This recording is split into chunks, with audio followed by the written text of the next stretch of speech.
to abin da nake so da ke wumin leda duk abin da na baki ki tabbatar kin rabawa al'umma insha Allah wancan time din da na baki sai kika sa a account kika yi zai dan haka yanzu zan baki tiriliyan 70 mutanen jihar nan kowa ki san masa saboda bukatar mu ko da za a fito da wani rabal ya zai shehu dan fulani ki kwaci wannan kujera zan bar santarar ko sanad kenan duniya ta gamsa cewa bawan Allah nan mutum ne mai tausayi da jinkai dama an ce kyawun ciwo isko koshi ko to mutumin nan tun kafin ya fito billahi lazi ya taimaki al'umma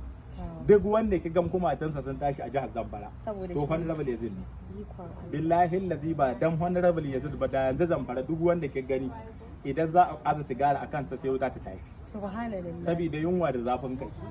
don haka za ni baki tiriliyan 70 yanzu sai ki tai duk wanda ke gaba da shi ki miƙa masa da yan rescue ki ma fara kansu don mu ba mu san bakin ciki ba to ɗiyan mata wanda muke ba mu da shi yawwa dan haka duk wanda ki kamata da kin haɗu da mutum ki miƙa masa wanda gidansa ɗan taushi a rosa ki wanda ba shi da a canza sabo kauka aiki wani rabu ne zai an kace mu don haka na dai gaya mai kin sani dai haya ga quantity kuma luwa da farayi kuma hello mata kan biyu but you know kunkudun muku duk all right that is the reason why na zabo ki matsayin ki na mai gaskiya in kunni ya ji jiki ya tsira to ni na ina